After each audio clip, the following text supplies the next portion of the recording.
Welcome to our channel, everyone. My name is Aman. I'm a regulated Canadian immigration consultant. Today, we are going to discuss about what is happening with express entry. And when the Canadian Immigration Minister says that in year 2023, we are going to start doing the skilled-based immigration draw in the express entry system, what does that really mean? So hope this information is going to be useful for you if you are thinking about coming to Canada as a permanent resident. We're going to speak about what are these changes, why are the immigration minister doing these changes, and how these changes are going to benefit you, and who are actually the people who are going to get these benefits of the new skill-based draws. Okay, so let's get started. First, you will see, we will understand why they are actually doing this. And we need to understand what is Bill C-19, because this is the bill which gives the power to the immigration officers and immigration minister to make these new skilled-based express entry draws. This will give IRCC the ability to update the current method they are using to issue invitations to apply for Canadian permanent residency. Currently, IRCC use an ITA based on CRS scores, and everybody know how difficult it is to get a high enough CRS scores from outside Canada to get permanent residency. The recent draws has been happening at over 490 CRS points, which is very, very difficult for anybody outside Canada to even achieve. If you have a master's degree outside Canada, your age is 129, and you have 8.5 bands in IELTS with a 3 years experience, you still get close to like 475 CRS. You still would not be eligible to get permanent residency application unless a province nominate you and give you the 600 points you need from the provincial nomination.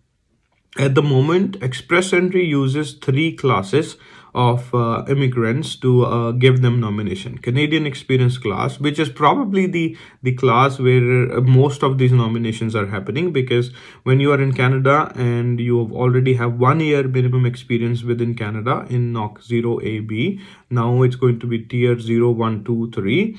Those people will eventually get higher points. And even in this situation, if you are in Canada with your previous education as high school and you only did a diploma in Canada, then achieving that high CRS score is going to be very, very difficult for you. And you may have to again resort to getting a provincial nomination to get your permanent residency. Then there are federal skilled workers. Those are the people I just spoke to you about. If you are outside Canada with the age 29 and all of that, then you get 470 something CRS scores. Federal skilled trades is another major problem with immigration. We are having major shortages in Canada, but the way the current immigration strategy, the current immigration policies are regarding the federal skilled trade programs, they're still a major issue. Because to be eligible for this program, you have to have a you have to have a Canadian job offer, which is very difficult to get from outside Canada, or you have to have a certification of qualification, which is, again, you have to be in Canada to write that exam. And after that certification of qualification, IRCC still have this, I want to say, stupid rule of having 2 years of experience after you're getting certification of qualification, which is another problem we'll discuss in another videos, which I've already done so. Then, what will actually change? Canadian immigration is aiming to select immigrants who are already primed for economic success. What does that really mean? Is that Canada wants to work with the provinces to understand the skill shortages. Right now, what's happening is that whosoever has the highest CRS points is getting invited to apply for permanent residency. But there is a difference between the skill set of those people who are getting invited versus what is actually needed in the Canadian markets. The major shortages are in different sectors, but the people who are getting invited are in different sectors. So that's a major problem, and Canada's immigration is not able to solve that problem. And that's why majority of the businesses are getting closed, and a lot of people are not getting the right type of employees which they need to run their companies. Now, Canada wants to change and want to invite people who they actually need through the express entry system, regardless of their CRS points.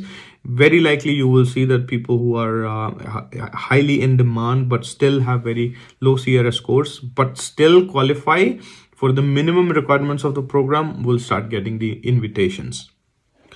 The major issue in Canada is that you can see, according to the news, 9 million Canadians will reach retirement by the age of 65 by year 2030. So we are still like about 7 years into it. And in those next 7 years, it's going to be a major shortage of employees in Canada. And any economy needs employees to work, the businesses, and to grow as a company and to make revenue through taxes and everything. So it's very important for Canada to bring all of these people into Canada so that we can actually sustain the company, sorry, sustain this country. I'm saying company because it's basically running as a company. Sustain this country so that everybody can get the benefits of all the social benefits everybody is receiving. And there is not enough young candidates inside Canada to fill these positions. But if you look at other countries like India, majority of the population over there are these young candidates. So Canada wants to give a chance to all of those people who we need in Canada in specific skilled sectors to come to Canada. And now, who will actually be invited? The major shortages in Canada are in healthcare, food service industry, retail industry, and skilled trade industry. So if you are in any of these industries, year 2023 onwards is going to be beneficial for you if you're thinking about becoming Canadian permanent residents, specifically in the health sector. Canada is majorly affected by the shortages. Even I have experienced where I had to take my daughter to the hospital. It took like overnight to get a doctor to see her. And that was a very bad experience. And I can see that majority of the parents are going through these experiences and they are now fed up of these health shortages in the health sector. One major problem was when people from other countries come to Canada who are experts in the healthcare sector. It could be doctors, it could be nurses, it could be physiotherapists, it could be pharmacists.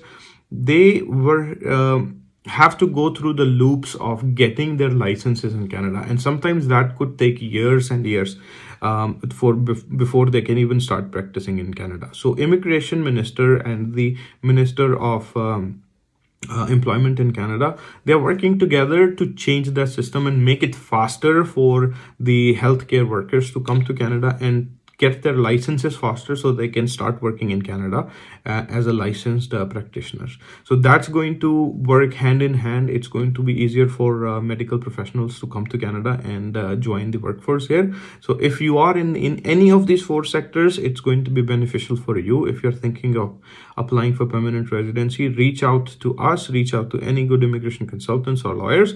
We'll be more than happy to make your express entry profiles and get you in line for getting these nominations. Okay, and another interesting thing which recently happened is that all of these professions you see on your screen, they were initially ineligible for applying for express entry. They were not able to make their express entry profile because of their NOC codes. The recent changes from NOC to the tier system made these applicants eligible for express entry.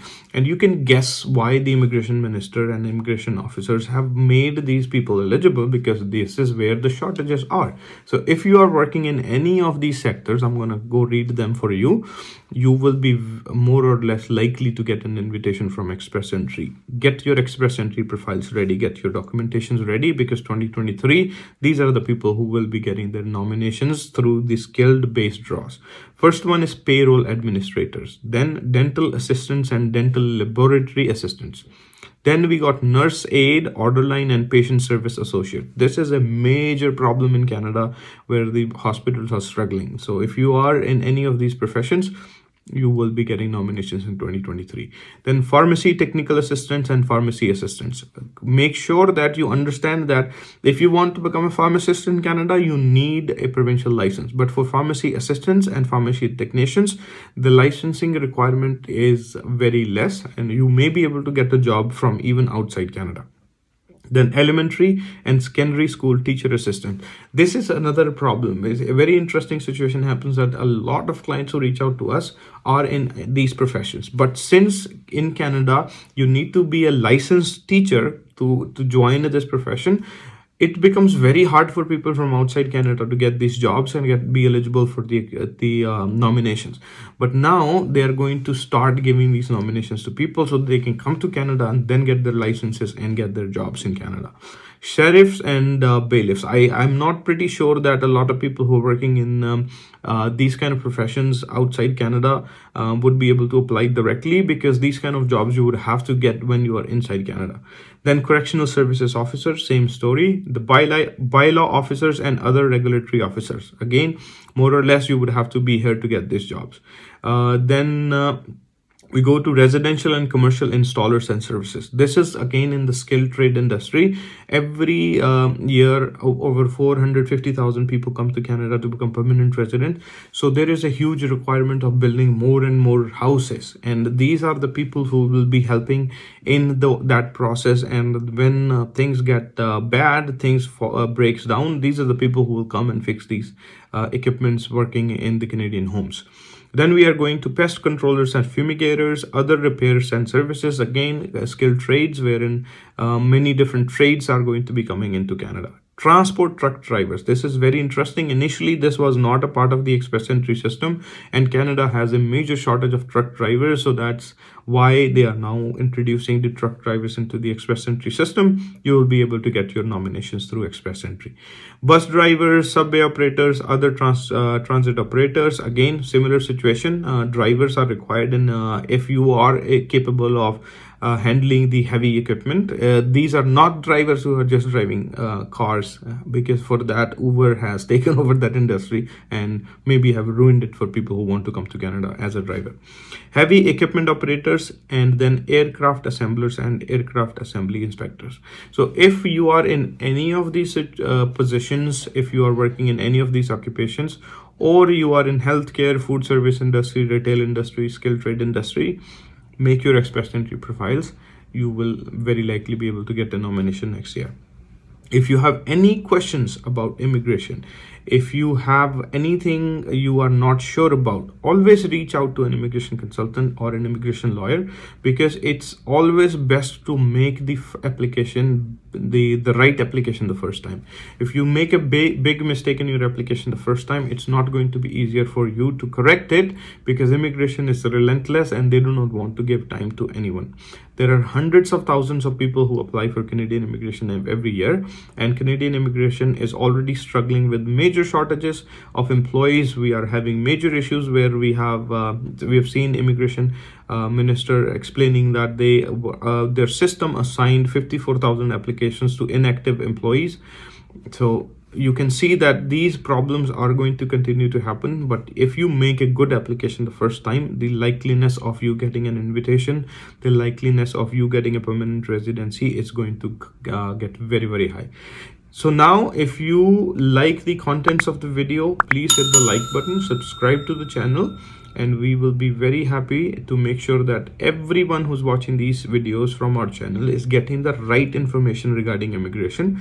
And that is the aim with which we work. Thank you very much for watching. Stay safe, please.